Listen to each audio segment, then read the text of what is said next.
함께 은혜 받으신 말씀 창세기 4장 1절부터 7절 말씀입니다. 같이 읽겠습니다. 아담이 그 아내 하와와 동침하매 하와가 임신하여 가인을 낳고 이르되 내가 여호와로 말미암아 등남하였다 하니라. 그가 또 가인의 아우 아벨을 낳았는데 아벨은 양치는 자였고 가인은 농사하는 자였더라. 세월이 지난 후에 가인은 땅의 소산으로 제물을 삼아 여호와께 드렸고 아벨은 자기도 양의 첫 새끼와 그 기름으로 드렸더니 여호와께서 아벨과 그의 제물은 받으셨으나 가인과 그의 제물은 받지 아니하신지라. 가인이 몹시 분하여 안색이 변하니 여호와께서 가인에게 이르시되 네가 분하여 함은 어찌 됨이며 안색이 변함은 어찌 됨이냐. 내가 선을 행하면 어찌 낯을 들지 못하겠느냐. 선을 행하지 아니하면 죄가 문 앞에 엎드려 있느니라. 죄가 너를 원하나 너는 죄를 다스릴지니라. 아멘. 우리 여상과 인사하겠습니다. 오늘도 은혜 받으십시다. 아멘. 오늘 그 가인과 아벨에 대한 이야기입니다. 마침 또 제사에 대한 얘기고 예배에 대한 얘기입니다. 오늘 분명히 보시면 하나님은 아벨의 제사를 받으셨고요, 가인의 제사를 받지 않으셨습니다. 신앙생활은 하지만 분명히 두 개로 나눠집니다. 하나님 받으시는 신앙이 있고요, 하나님이 받지 않은 신앙이 있습니다. 교회를 나온다고 해서 신앙이 성립되는 것은 아니고요, 내가 봉사하고 헌금한다고 해서 신앙이 성립되는 것은 아닙니다. 그러면 어떻게 해야지만 신앙이 성립되어지는지, 이거는 너무나 중요한 이야기입니다. 마태복음 7장 21절부터 23절에 보시면 너희가 나더러 주여 주여 한다고 해서 다 하나님 나라에 들어가는 것은 아니라고 말씀하셨습니다. 어떤 사람들은 주의 이름으로 권능도 행하고 선지자 노릇도 하고 귀신도 내어쫓지만 마지막 날에 내가 너희를 도무지 알지 못한다 말씀하시면 그의 신앙이라고 말했던 모든 것들은 다 헛것입니다. 모래 위에 지은 집입니다. 그래서 우리는 반석 위에 지은 집이 되어야 될 줄 믿습니다. 중요한 건 뭐냐면 분명히 가짜와 진짜가 있다라고 분명히 성경은 말하고 있습니다. 그래서 우리의 믿음은 어떻게 하면 진짜가 될 수 있는지 오늘 질문해 봐야 되고, 오인 가인과 아벨을 통해서 우리의 믿음은 진짜인지를 오늘 들여다볼 수 있는 복된 시간 됐으면 좋겠습니다. 아멘. 자, 1번입니다. 진리의 예배입니다. 자, 창세기 3장 우리가 굉장히 오랜 시간을 공부했지만 딱 두 가지가 남으시면 돼요. 그 두 가지가 뭐냐면, 첫 번째는 하나님이 죄인인 우리를 구원하시려고 누구를 보내신다? 여자의 후손을 보내신다. 왜 여자의 후손으로 보내시냐면 그가 사람의 몸을 입고 오셔야 돼요. 왜요? 누구 대신 피를 흘려야 되기 때문에, 우리를 대신해서 피를 흘리시기 되기 때문에 창세기 3장 15절에 여자의 후손이 오셔서 발꿈치 십자가의 지심으로 말미암아 사단의 모든 머리를 완전히 박살내시는 것으로 구원은 완성이 되어집니다. 근데 이 구원의 축복을 누리는 방법이 뭐냐면 그게 바로 창세기 3장 21절이에요. 가죽옷입니다. 가죽옷은 뭘 잡아야 돼요? 짐승을 잡아야지 나오는 거예요. 다시 말하면 희생 제사를 말하는 거예요. 그래서 아담과 하와가 에덴에서 쫓겨나서 이 땅에서 복음을 누리고 승리할 수 있는 방법, 사탄은 똑같이 공격해 들어올 거거든요. 사탄을 이기고 죄와 저주로부터 이기는 방법은 뭐냐면 희생 제사인 거예요. 양의 피를 흘림으로 말미암아 그 가죽옷을 뒤집어 쓰므로 말미암아 내가 어떻게 구원받고 어떻게 하나님 나라에 갈 수 있는지를 계속해서 확인하는 거예요. 그래서 예배로 멈추는 것이 아니라 나의 생각과 마음이 그리스도께로 돌아오게 만들도록 하나님께서 우리에게 주신 방법이 희생 제사인 줄 믿습니다. 자, 가인과 아벨로 돌아볼게요. 2번 보시면 아벨의 제물입니다. 아벨은 간단해요. 4장 4절에 보니까 아벨은 자기도 양의 첫 새끼와 무엇으로 드렸냐면 그 기름으로 드렸더니, 이렇게 말하고 있죠. 자기도라는 말은 모든 사람이 예배를 드릴 때 양의 첫 새끼와 그 기름으로 드렸다는 거예요. 그 기름이라는 말은 불태우기 위함이에요. 불태우기 위함. 오늘 새벽에 전사님 말씀해 주셨는데 땅의 소산으로 제물을 드렸다는 것은 소재를 말해요. 그렇지만 그 소재 제물도 뭐가 동반되어야 되냐면 번제가 동반되어야 돼요. 희생 제물이 동반되어야 돼요. 그렇지 않으면 제사는 완성되지가 않아요. 어쨌든 가인은 무엇으로 제사를 드렸냐면 양의 첫 새끼와 기름을 드렸어요. 쉽게 말하면 희생 제사를 드렸다는 거예요. 피의 제사를 드렸다는 거예요. 예수 그리스도의 십자가를 붙들었다는 거예요, 여러분들. 우리가 다음 주에 성만찬을 나누겠지만 우리가 먹는 떡이 예수님의 살은 아니에요. 우리가 먹는 포도주는 예수의 피는 아니에요. 하지만 성령께서 그것이 나에게 들어올 때는 피가 되게 만들고 살이 되게 만드시는 거예요. 그래서 영과 진리로 예배해야 돼요. 성령은 2000년 전의 십자가가 오늘 나의 십자가가 되게 만드세요. 반대로 말하면 아벨은 4000년 이후에나 있을 그 십자가가 오늘 아벨의 제사가 되게 만드는 것은 영인 거예요. 영. 성령인 거예요. 그 성령이 그리스도의 십자가를 끌어당기는 거예요. 그리고 그 제사, 진짜 제사는 그 피를 바를 때만이 진짜 제사가 되는 줄 믿습니다. 그래서 아벨은 언약 중심적 삶이에요. 하나님이 약속하신 것, 그게 언약이잖아요. 그 언약 중심의 삶을 사는 거예요. 왜냐하면 당시에는 고기를 먹었습니까? 안 먹었습니까? 창세기 9장 이후에나 가야지 고기를 먹었죠. 밭에 채소만 먹었다고요. 그러면 아벨은 뭐 하는 자였어요? 양을 치는 자였어요. 그러면 자신의 모든 인생은 어디에 초점을 맞추고 있었다는 거예요? 그죠? 목사와 같이, 교육자들과 같이, 레위인과 같이 바로 양을 잡는 일에 초점이 맞춰져 있다는 거예요. 근데 이거는 꼭 목사만이 아니라 성도님들도 얼마든지 내 삶이 그리스도의 희생 제사와 연결될 수 있습니다. 우리의 삶이 언약적 삶으로 연결되어지는 귀한 은혜 있기를 부탁드립니다. 그리고 성경에서는 이 아벨을 뭐라고 말을 하냐면 마태복음 23장 35절, 누가복음 11장 51절에는 두 명의 선지자가 나와요. 아벨부터 사가랴까지. 아벨은 첫 번째 선지자를 말해요. 사가랴는 유대인들에게 있어서 마지막 선지자가 바로 사가랴예요. 네, 역대 하에 나옵니다. 그래서 이 두 사람의 이야기가 예수님이 직접 꺼내신 이야기였어요. 그러면 예수님은 지금 아벨을 뭘로 보고 있다는 뜻인 거예요? 선지자로 보고 있어요. 그리고 히브리서 11장 4절, 12장 24절에는 이렇게 말하고 있어요. 그가 죽었으나 믿음으로서 지금도 말하느니라. 아벨은 죽었어요? 안 죽었어요? 이따 말씀드리겠지만 아벨은 죽지 않았습니다. 피 제사가 아벨로 하여금 부활시켜버렸어요. 죽지 않습니다, 여러분들. 제사장적 삶을 사는 거예요. 사망이 없습니다. 예수 그리스도의 피 앞에는 사망이 없습니다. 아멘. 그리고 히브리서 12장 24절도 새 언약의 중보자이신 예수와 및 아벨의 피 이렇게 말하고 있어요. 예수의 십자가와 아벨의 피가 같이 올라가 있습니다, 여러분들. 그래서 아벨은 어떤 삶을 살았냐?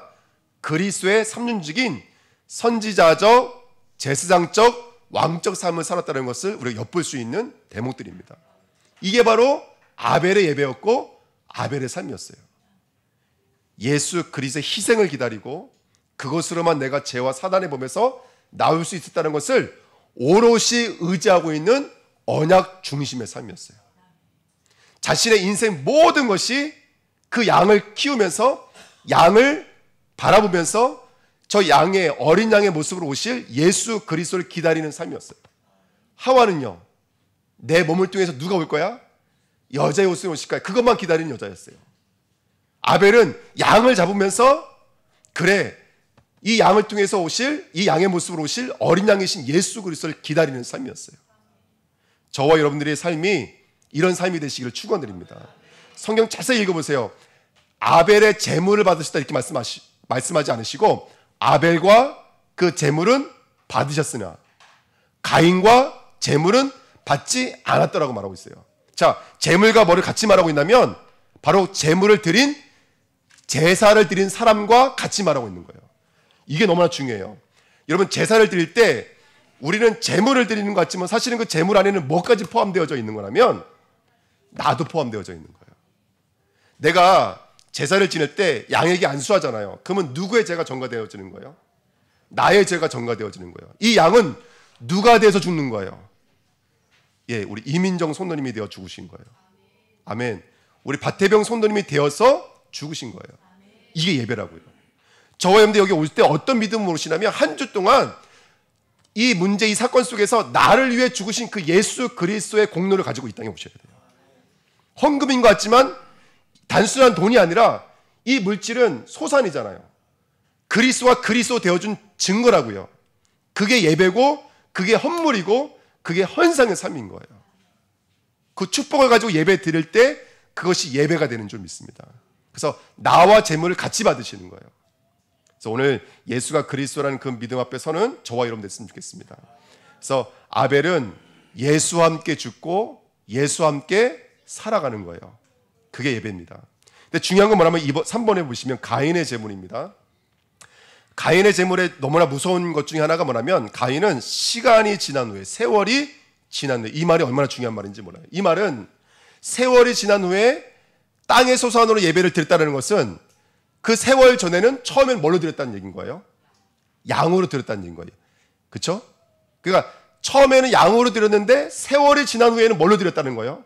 양이 땅의 소산으로 바뀌었다는 거예요.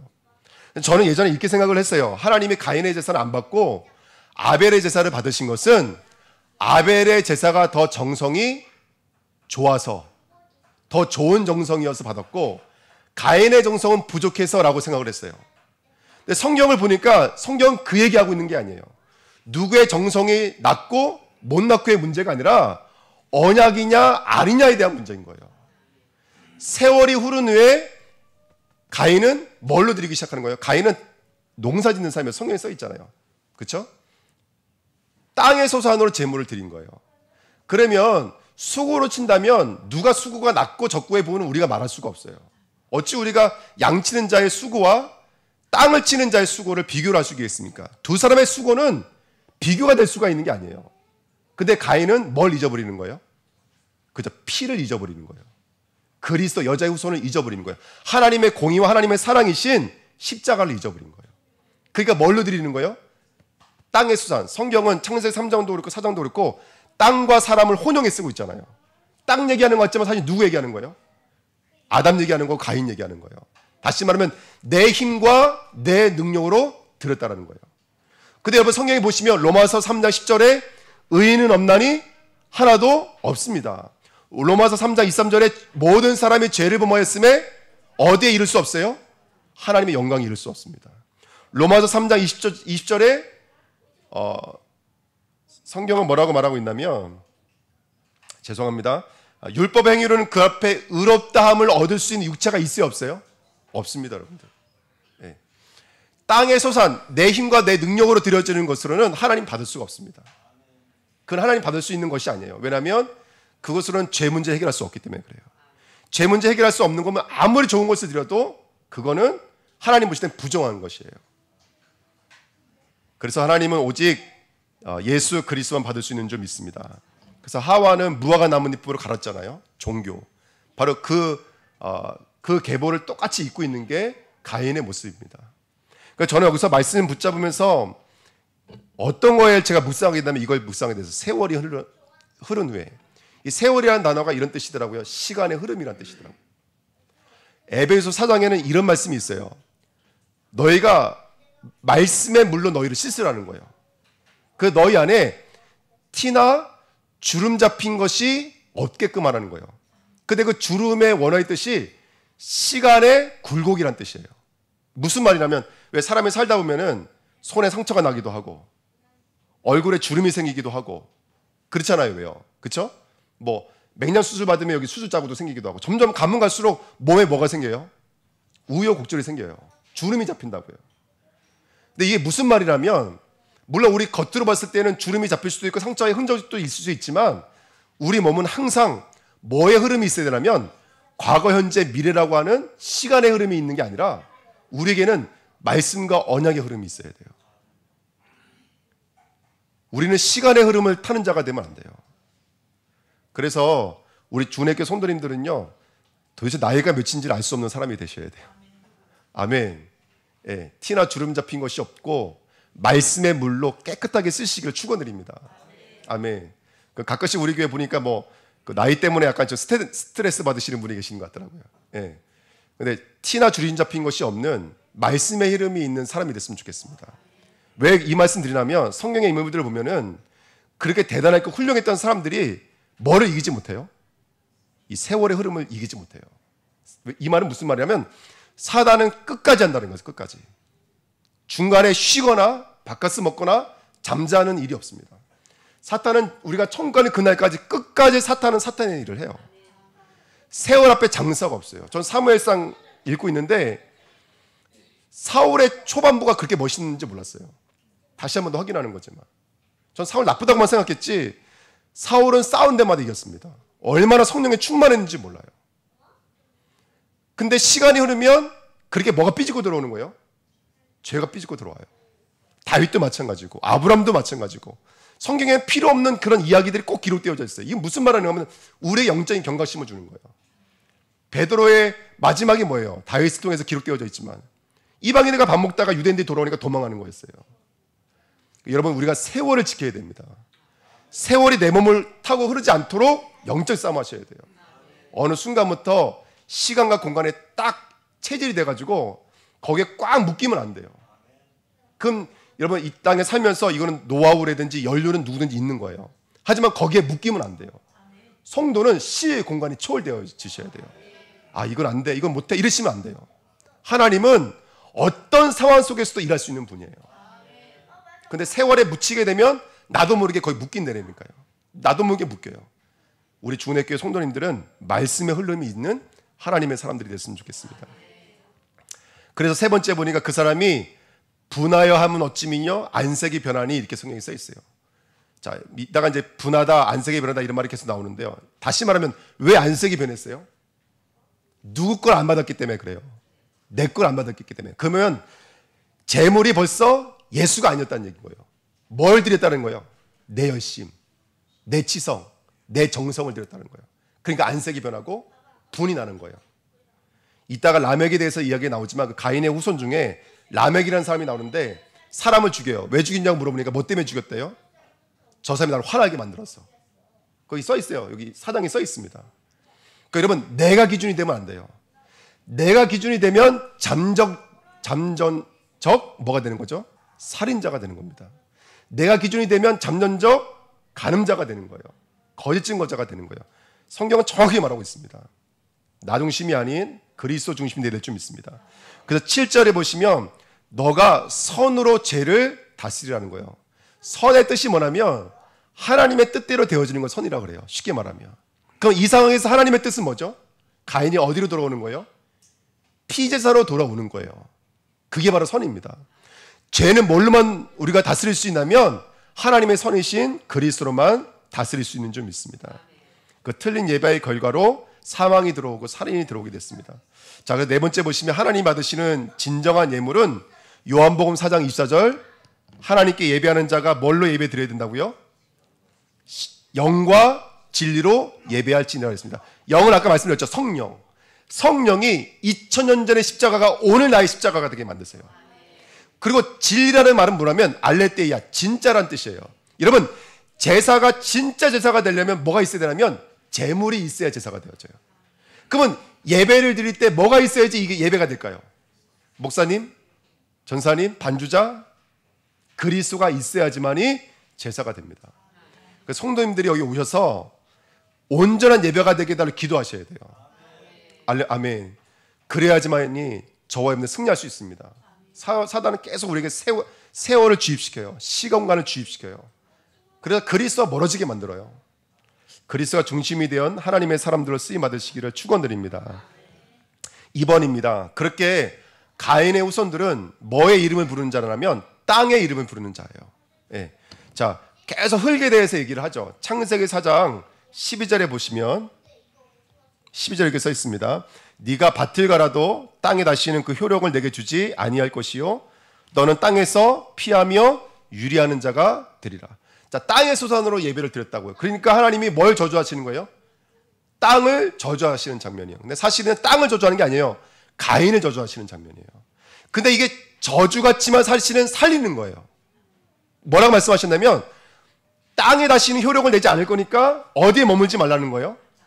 땅에 머물지 말라는 거예요. 그래서 명령하신 게 뭐냐면 뭐 하는 자가 되라고요? 땅에서 유리하는 자가 되라. 이 말은 뭐냐면 땅에 머물지 말고 뭐가 되라는 거예요? 쉽게 말하면 떠돌이가 되라는 거예요. 이게 오늘 하나님의 주신 가인을 구원하신 하나님의 방법이에요. 여러분 우리는 땅을 의지하는 자가 되지 마시고 유리 방황하는 자가 되셔야 돼요. 그거를 구약 성경에서는 남은 자라 그래요. 땅을 의지하고 땅에서 나온 자, 애굽에서 나오고 바벨론에서 나온 자, 땅에서 나온 자를 바로 남은 자라 그래요. 그리고 신약에서는 교회라고 그래요. 불러냄을 받다요. 그 자리에서 나오라는 거예요, 너희들. 그 자리에서 나의 자리에서 나오라는 거예요. 그래서 흙의 자리에서 나오셔서 오늘 하나님께 나아가는 귀한 은혜가 있었으면 좋겠습니다. 아멘. 그래서 아까 말씀드렸던 것처럼 땅에서 피하며 유리하는 자가 되라. 그래서 피하다, 유리하다라는 말이 그 출애굽한 이스라엘 백성들이 광야에서 방황하는 장면에 나오는 그대로 단어를 그대로 쓰고 있는 말들입니다. 그러면서 뭐라고 말하냐면 오늘 보니까 이 사람들이 땅에서 나와야 돼요. 근데 우리 한번 16절 보실까요? 자, 땅에서 나와라 이렇게 말씀하셨습니다. 그때 16절에 보니까 가인이 여호와 앞을 떠나서 에덴 동쪽 어디에 거주한다고요? 노 땅에 거주했어요. 자, 하나님이 땅에 머물지 말라고 그랬어요. 근데 가인이 어떻게 한다고요? 보라는 듯이 노 땅에 거주했어요. 근데 노 땅의 이름이 뭔지 아세요? 예? 예, 유리하다 이런 뜻이에요. 유리 방황하다 이런 뜻이에요. 그러니까 하나님의 말씀에 전면으로 뭐 하고 있는 거예요, 지금요? 도전하고 있는 거예요. 보란 듯이 땅에 거주하고 있는 거예요. 그러면서 17절에 보니까 아내와 동침함에 그가 임신하여 아들의 이름이 뭐죠? 에녹을 낳았어요. 그 다음에 뭘 쌓았어요? 성을 쌓았어요. 근데 그 성 이름도 뭐예요? 에녹이요. 이게 우상숭배예요. 자기 아들과 자기 성을 의지해요. 바벨탑을 의지했듯이, 바벨탑 사람들이 바벨탑을 의지했듯이 사람들이 이 땅을 의지하고 자기 아들을 의지해서 살아가겠다는 거예요. 그래서 그 이후에 뭐 이랏, 무야엘, 무후, 사일 이런 이름이 나와요. 이게 바로 땅의 이름을 부르는 사람들의 이름들입니다. 이랏은 이런 뜻의 이런 의미가 있어요. 하나님으로부터 도망한 자. 그 다음에 무야엘은 하나님이 그래서 치셨다 이런 뜻이에요. 무드사엘은 지옥의 자식들 이런 뜻이에요. 다 이름들이 뭐죠?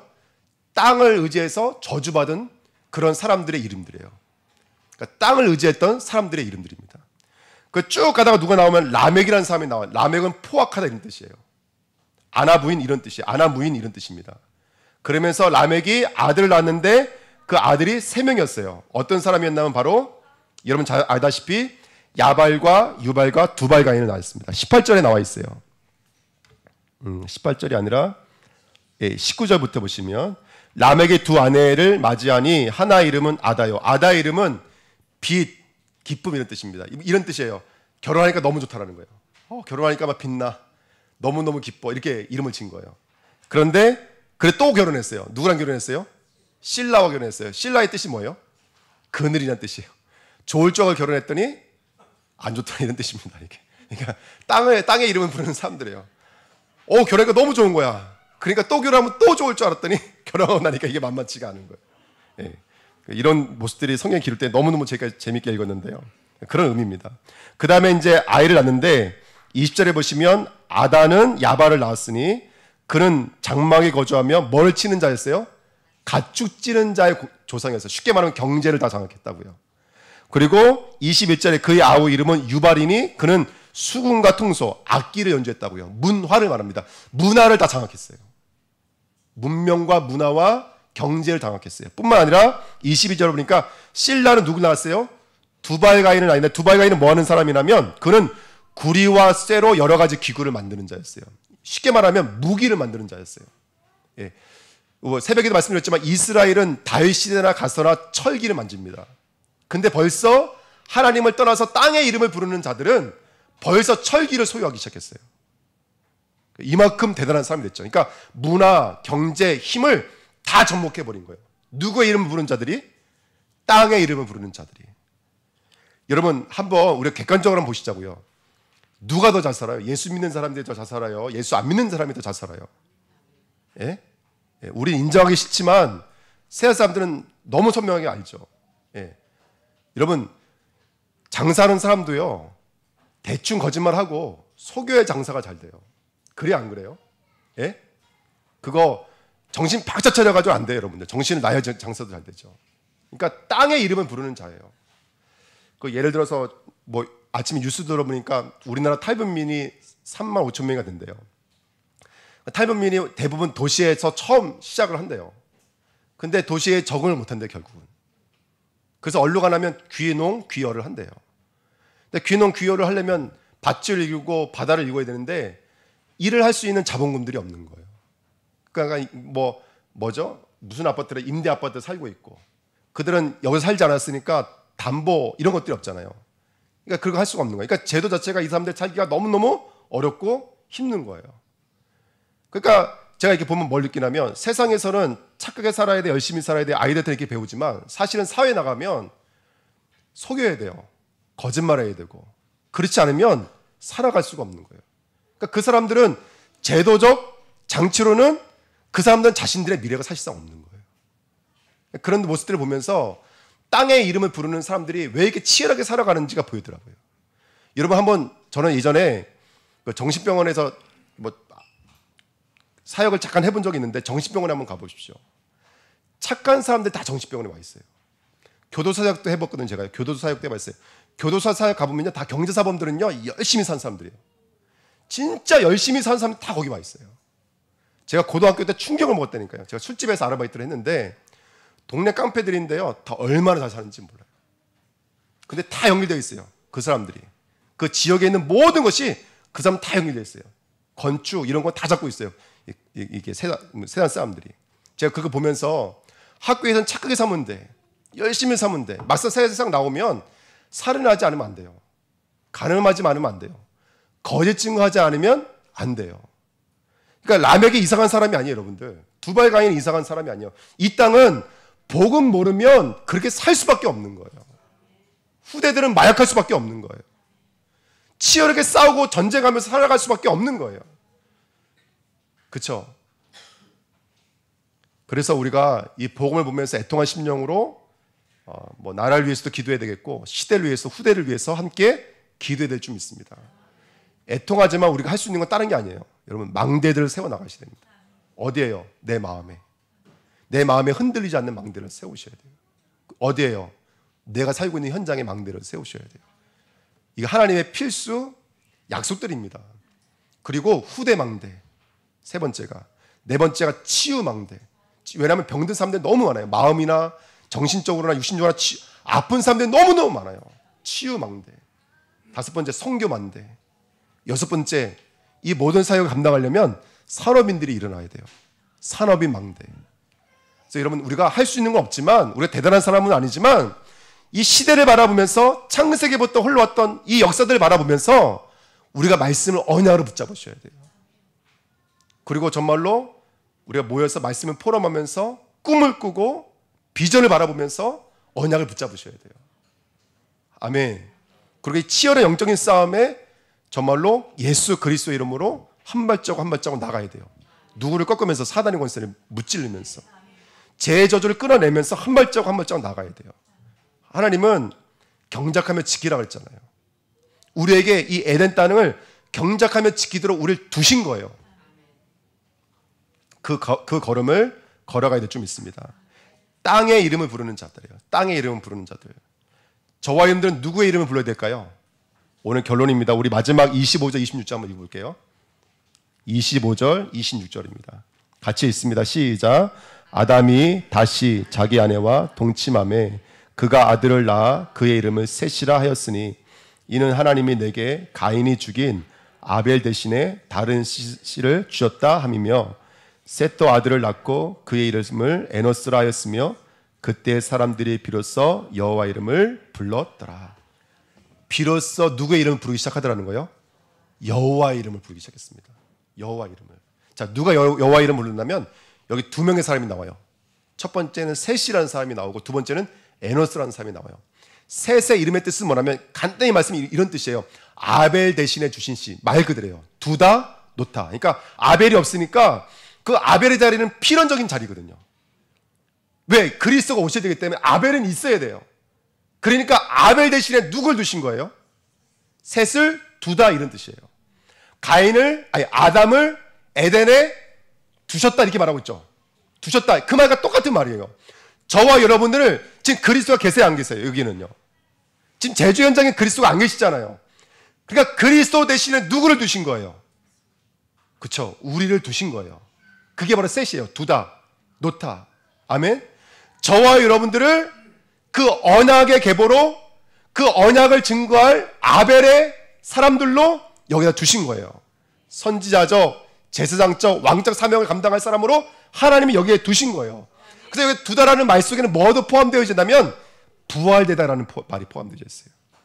여러분, 하나님이 우리를 그 죽음의 자리에서 나오길 원하세요. 정말로. 아멘. 세월에 치이고 현실에 치이고 내 연약함에도 치이고 여러 가지를 흔들리고 어려웠던 내가 그 자리에서 나와서 내가 누구인지 하나님은 쿰하길 원하세요. 다비다 쿰 달리다 쿰 기둥으로 쓰길 원하시는 거예요. 그 자리에 나와서 내가 있는 현장에 하나님의 망대 쿰 기둥으로 서기를 원하시는 거예요. 하나님의 이름을 새긴 자들로, 어린 양의 이름을 새긴 자들로 쿰하기를 원하시는 거예요. 이게 두다라는 의미입니다. 그냥 이게 툭 씨앗을 뿌리신 게 아니라 거기다가 쿵 기둥으로 세워놓으신 거예요. 그래서 여러분들, 우리가 언약을 붙잡고 부활의 사람으로 나오시기를 예수님의 이름으로 축원드립니다. 이 제주 현장에 내 업이, 내 직장이 그 현장에 부활의 역사를 이룰 수 있는, 아벨이 살아서 돌아올 수 있는 그 부활의 역사를 쓸 수 있는 쿰으로 쓰셔야 돼요. 그 언약을 붙잡는 저와 여러분 되시기를 예수님의 이름으로 부탁드립니다. 경작하며 지키는 자, 여호와의 이름을 부르도록 하나님은 우리를 이 현장에 세워두신 점 있습니다. 그 자리에 쓰셔야 돼요. 지금 우리가 계단으로 바위치기 하듯이 지금 내가 복음 가지고 쌓아봐야 얼마큼 되겠어라고 생각하겠지만 그래도 순종하고 가셔야 돼요. 이 땅에서 우리는 그 길을 순종하며 가는 거예요. 계속해서 하나님 나라 확장을 위해서, 또 준비되어져 있는, 예비되어져 있는 하나님의 백성을 찾아내기 위해서 우린 망대들을 세워 나가셔야 됩니다. 그 언약의 길을 걸어가시기를 축원드립니다. 두 번째입니다. 에노스라는 사람이에요. 여러분, 자신의 아들 이름을 병들다라고 짓는 사람 있어요? 자신의 아들의 이름을 병들다 이렇게 짓는 사람 있냐고요. 에노스의 이름이 병들다 이런 사람이에요. 왜 이렇게 이름을 졌을까요? 여기 키가 있어요. 병들다 이름을 졌더니 그때야 비로소 누구의 이름을 불렀더라? 이게 중요한 키예요. 우리가 저번 시간에도 말했지만 골로새서 3장 1절부터 3절 말씀이 위의 것을 찾으라는 거예요. 왜냐하면 너희 생명이 어디에 감춰져 있기 때문에? 예수 그리스도 안에 감춰져 있기 때문에. 근데 거기 기사 있어요. 누가 그걸 쳐다보라면 내가 죽어 있음을 아는 자가 쳐다본다라는 거예요. 이게 성경 전체예요. 로마서 3장, 로마서 하면 7장, 그 다음에 갈라디아서 2장 읽어보세요. 우리를 죄 아래 가두셨어요. 심판 아래 가두셨어요. 혈육에 가두셨어요. 왜냐하면 내가 누가 필요한지를 알게 하기 위해서요. 여러분, 문제는 문제 아닙니다. 그거는 그리스도를 바라보게 만드시는 하나님의 축복의 통로인 거예요. 정말로 그래요. 이 비밀이 깨달아지고 나서는요, 저는 제 무지함과 연약함이 여러분들에게는 어떻게 생각하겠지 모르겠지만 저 자신에게는 이게 부족함이 아니에요. 문제가 아니에요. 오히려 이것 때문에 저는 누구의 이름을 부를 수 있는 거예요? 그리스도 이름을 부를 수가 있는 거예요. 이게 율법이라고 하는 거예요. 오늘 제가 시간이 없어서 설명을 다 못 드리지만 12절부터 그 위에 있는 15절까지 내용이 바로 라멕이 가인에게 주신 표예요. 표. 에노스라고요. 네가 누구인지를 알면 그리스도 이름 부를 수가 있는 거예요. 근데 가인은 그 길을 걸어가지 않았어요. 끝까지 땅에 안착해버렸어요. 나에게 머물러 버렸어요. 근데 에노스는 나는 병들었다는 것을 인정하고 나는 죄인이라는 것을 인정하고 내 자리에서 나온 사람을 말하는 거예요. 그게 진정한 율법이에요. 그래서 율법은 우리를 어디로 끼로 인도하는 몽환성생이라고요? 그리스도께로 인도하는 몽환성. 그러니까 죽이는 게 목적이 아니라 죽어있는 것을 아는 자가 생명으로 나올 수가 있는 거예요. 누가 예수 이름 부르겠습니까? 내가 죄인임을 아는 자가 예수님 이름 부를 수 있는 거예요. 내가 죄인임을 모르면 예수의 이름은 종교의 이름이에요. 여러분들, 그냥 나 하나 뭐 잘 되기 위해서 뭐죠? 그 자판기에 그냥 뚝딱 뭐 누르면 뚝딱 이거 주세요, 저거 주세요. 도깨비 방망이 하나도 날 바가 없는 거예요. 뚝딱 뚝딱. 그거는 그 종교지, 그거는 복음이 아닙니다. 복음은 내가 예수가 필요한 거예요. 예수가. 그게 에노스라고 여러분들. 그때야 비로소 여호와의 이름을 부르는 거예요. 말씀을 들을 때 이 말씀 누가 들어야 되는데 다 틀린 거예요. 그 말씀 내가 들어야 되는 거예요. 내게 주신 말씀인 거예요. 그게 에노스라고요. 저는 우리 주은혜교회 성도님들 죄송하지만 에노스의 축복이 있었으면 좋겠습니다. 문제를 만나라는 얘기 아니에요. 사실 지금도 문제 충만이잖아요. 죄송합니다. 네. 그 문제 속에서 나는 그리스도가 아니면 안 된다는 것을 가지고 하나님 앞에 완전히 엎드리면 그때야 비로소 사바트가 되는 거예요. 예배자가 되는 거예요. 그러니까 진짜 무릎 꿇지 않으면 예배 아닙니다, 여러분들. 근데 우리는 다 살아서 나 이만한 사람인데 이러고 앉아있으면 이건 예배 아닌 거예요, 여러분들. 진짜 그리스도가 아니면 안 돼요 라고 소원하는 자가 아벨의 예배가 되는 거예요. 그래서 오늘 4장 말씀 한번 깊이 묵상해 보십시오. 여호와의 이름을 부르는 하나님의 사람들로 쓰임 받으시기를 축원드립니다. 자, 그래서 내 안에 망대를 세우십시오. 마태복음 12장 43절 45절에 보니까 귀신은 어디다가 집을 짓냐면 마음에 집을 져요. 아까 땅 얘기 계속했죠. 땅이 너로 말미암아 효력을 잃게 될 것이다. 그 땅은 가인의 마음을 말하는 거예요. 마음밭. 여러분 진짜 기경해야 될 곳이 있는데 그것은 우리의 마음입니다. 흙인 우리의 마음이 기경되어져야 돼요. 사단이 가장 많이 역사하는 것도 우리의 마음이에요. 왜? 생각과 마음을 사로잡아 버리면 아무리 응답이 와도 응답을 알아볼 수가 없어요. 축복의 통로인데도 불구하고 축복의 통로를 알아볼 수가 없어요. 하나님의 뜻과 계획을 알아볼 수가 없어요. 이게 생각과 마음이에요. 모든 지각에 뛰어나신 하나님이 구하는 자에게 생각과 마음을 지키신다 그랬어요. 최고의 축복은 이 생각과 마음을 지키는 거예요, 여러분들. 바깥에서 뭐 어떤 핍박이 와고 어떤 환란이 와도 사실은 그거 문제 아니었어요. 이스라엘 백성들은 그랬어요. 진짜 문제는 생각과 마음이었어요. 우리가 생각과 마음을 지키는 저와 여러분 되기를 축원드립니다. 계시록 3장 2절에 볼지어다 내가 문 밖에 서서 두드리노니 내 음성을 듣고 그 마음의 문을 열면 내가 그리로 들어가서 그와 더불어 먹고 그는 나와 더불어 먹으리라. 요한복음 15장 5절에 나는 포도나무여 너희는 가지니 그가 내 안에 내가 그 안에 있으면 너희가 열매를 많이 맺나니 너희가 나를 떠나서는 아무것도 할 수 없습니다. 갈라디아 2장 20절 내가 그리스도와 함께 십자가에 못 박혔나니 그런즉 이제는 내가 사는 것 아니요 오직 내 안에 그리스도께서 사시는 것이라. 이제 내가 육체 가운데 사는 것은 나를 사랑하사 나를 위하여 자기 자신을 버리신 하나님의 아들을 믿는 믿음 안에서 사는 것이라. 마지막으로요. 오늘 제사하고 예배에 대한 얘기니까 성도님들이 많이 바쁘세요, 다들.